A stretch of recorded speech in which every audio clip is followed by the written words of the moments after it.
We just made $29,000 in just 22 days. This is how we did it. Welcome to another wholesale deal breakdown brought to you by yours truly, Real Estate Show. As always, I'm going to explain how we got the deal, how much we contracted the deal for, what we sold the deal for, how much we made on the deal, how long it took, and all of the problems that came up in the midst of that transaction. Y'all, let's talk about it. So this deal was actually a JV. If you don't know what a JV is, it stands for joint venture. Yes, we are all about collaboration over competition. And this is a JV partner that we have worked with a number of times. They actually brought one of their first deals to us, and we were able to find them a buyer pretty quick and get them paid. And that's also been the process for every deal that they've brought to us, which is why they continue to do it. On this deal specifically, the other wholesaler or our JV partner is the one who locked up the deal with the seller. He brought the deal to us, and then our company found the buyer. So this seller was originally asking for $155,000. And so once the JV partner reached out to me, he said, hey, I have this potential deal. This is how much the seller is looking for. Could you run the numbers and let me know what would be a good offer to put on the table? After running my numbers, I felt that we could sell the property at like 160, 165K. And so I told our JV partner, hey, you need to try to negotiate this down and drop them an offer range between $130,000 and $140,000. That's exactly what our JV partner did. He went out to the property appointment with the seller, did some back and forth negotiations, ended up agreeing at a purchase price of $141,000, went ahead and locked that in. So now we have the property contracted at $141,000. Once he got that executed agreement, our JV partner sent that over to us just because we do like to confirm that anybody that we work with actually has the property under contract, because we have wasted a lot of time in the past with people who lead us to believe they actually have the deal locked up. And then once we get deeper in the conversation, they say, oh, I thought they were going to sign, and et cetera, which I understand. You know, we have all been led to believe that the seller is going to do the deal with us. But until, you know, everything is in ink, you don't have a deal. And even then, you got to be weary until you get to the closing table. So just a little backstory on the property. This was an inherited property, which is a lead source that we love. We love inherited properties because most people have no desire to be landlords. They don't want to keep it in the family. They don't want to deal with another house when they have their own house with their own problems and their own families. A lot of times the kids are grown and out of town. And so we love inherited properties because they come at a discount and people are typically really motivated to sell them. And so we have to perform an affidavit of heirship on this deal, which our JV partner took care of. If you don't know what an AOH is, it's just short for affidavit of heirship, okay? And this is a document that determines who the heirs of the property are after an owner of a property passes away, okay? So this could be his kids, his wife, his brothers and sisters, if he's not married and has no kids. And so the family lineage can go a couple different ways based on the circumstances. Every transaction is different. And so it's important that you understand what an affidavit of heirship is and that you can work closely with a title company who is well versed in doing affidavit of heirships as well. This is a big game changer in our business because, like I said, we do a lot of inherited properties. So having the knowledge to convert an affidavit of heirship helps a lot of our sellers, and that's why a lot of them choose to work with us. Sometimes they have realtors or other investors who have never done an affidavit of heirship or worked with inherited properties,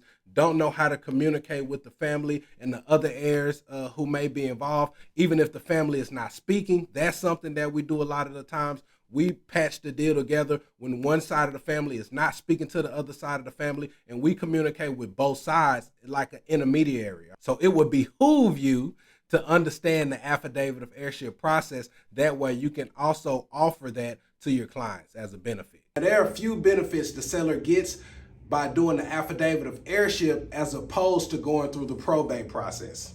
First and foremost, it is a lot cheaper, okay? For a family to hire an attorney to start the probate process is going to have to start off with a retainer of at least $5,000. Now, depending on how well the family cooperates, gets the documents that they need, show up to court, communicate together, then, you know, that price could stay within that $5,000. But if there's a lot of work to be done on behalf of the attorney, like tracking down heirs and whatever else may be involved, that price could easily go up to $10,000, $15,000 to go through probate court. Now, on the flip side, to do an affidavit of heirship through the title company, depend on how many affidavits are needed, and an affidavit is needed for every deceased person who's in that family chain, okay? So if the dad passed away, he owned the house, and he had a wife who passed away, now affidavit is needed for the dad and the wife. If they had 5 kids, but 2 of the kids are deceased, now we need 2 more affidavits for those deceased kids, all right? So if you go through title and do an affidavit of heirship, you're probably looking at paying about $300 to $400 per affidavit, all right?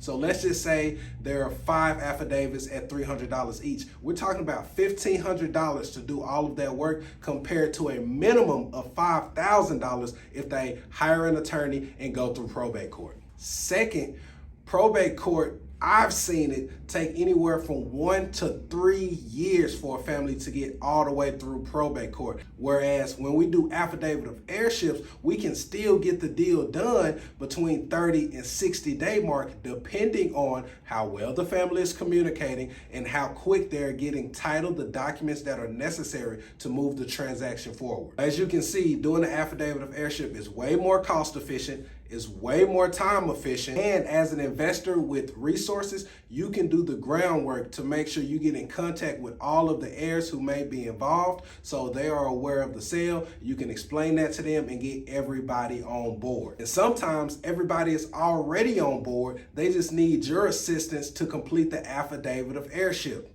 Easy. We don't usually get involved with things that are necessary from the seller. We let our JV partners completely handle that aspect of the deal, and we only mess with the dispositions, if that is what our agreement is about. So he was able to get the affidavit of heirship completed. There were 3 total heirs. They were all on board to sell. None of them wanted anything else to do with the property. They were ready to sell ASAP, so that was perfect. That's exactly how we like our sellers, ready to sell. On top of that, the property was vacant. We love vacant properties, all right? So this was really an all-around hot deal. It was in a great location in Mansville. If you're in the DFW area, you know Mansville is a hot area and a rare area to find a nice fix and flip property in. So it was in a great area, it was vacant, and it was inherited, and the sellers wanted to sell ASAP. Perfect. And they had an asking price that was reasonable.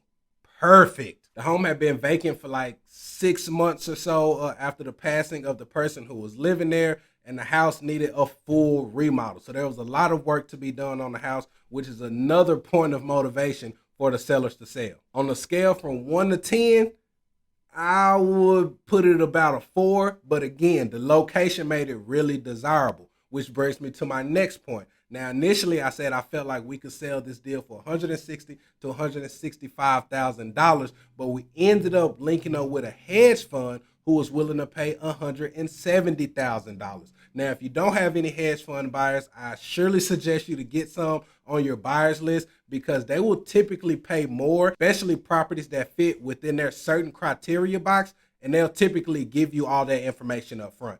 So this one fit perfectly into their box. It was like a 1987 build, so it was after 1980. It was a fully brick house, 3-bedroom, 2 baths, perfect for what they were looking for. And if you're looking for hedge fund buyers, they can be found in Facebook real estate investing groups, all right? No matter what city or state you're in, I guarantee if you get on Facebook and look for real estate investing or wholesaling groups, you will be able to find some in your area. The buyers are there, and they're waiting on you to bring them a deal. Make it happen.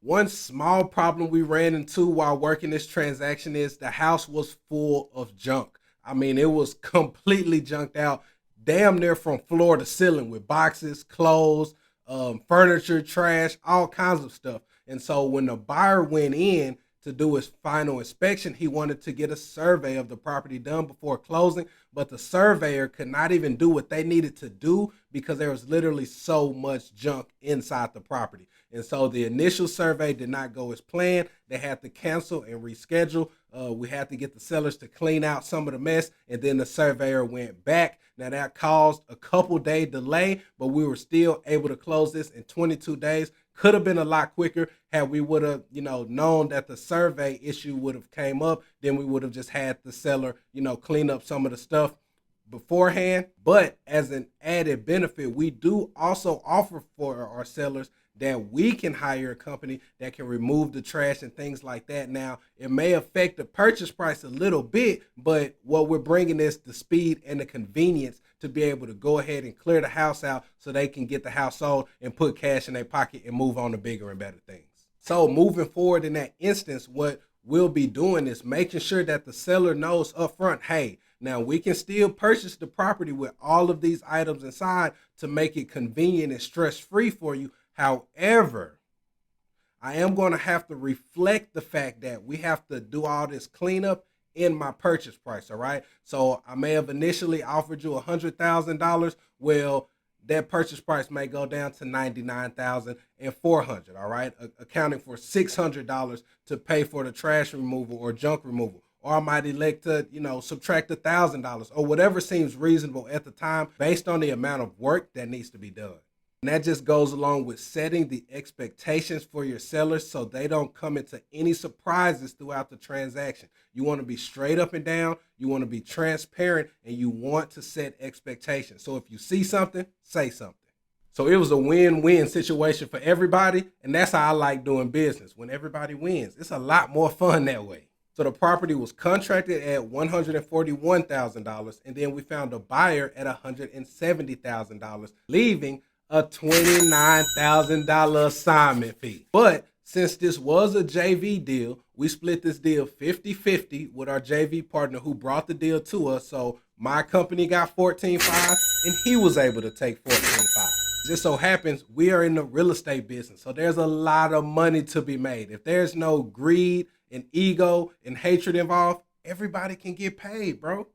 That's what I love about wholesaling real estate. It's enough money in the middle for everybody to get a piece. So there y'all go, man. Another quick deal breakdown on how we were able to walk away with $14,500 to our company after the sale of this deal right here in Mansfield, Texas. Now, I don't know what lead source our JV partner used to find this inherited deal, but for us, the JV department is a marketing resource that we count on because we constantly put ourselves out there and let people know, hey, we are doing deals. We are doing business. We have great marketing in place. We have a great list of buyers in place. And so whatever side of the deal you're on, if you want to work with us, bring it to us. And we do good business, all right? That's part of our core values.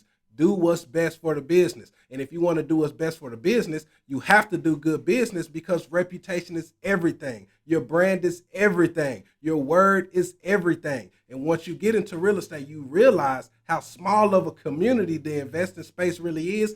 And a lot of people know a lot of people. So if you want to continue to grow, especially in a JV sector where people are bringing you their deals that they worked hard to find and splitting the fees with you, you got to be solid, dog. That is my message to y'all today, man. Continue to do good business. Continue to be loud and put yourself out there, and you will continue to receive opportunities. That's just the way the world works. And if you're in DFW and you have any deals that you need some help with, hit me up, all right? You can DM me. You can leave a comment under this post. Let's JV. Let's get paid together. I want to make sure you walk away with $14,500 or more. Subscribe to my YouTube channel if you have not already. I will be dropping deal breakdowns every week, and hopefully y'all can be motivated by these deal breakdowns, and you can even take a little piece of game from my experience, apply it to your own business, and be able to run with it, all right? So until the next time, y'all, tap in.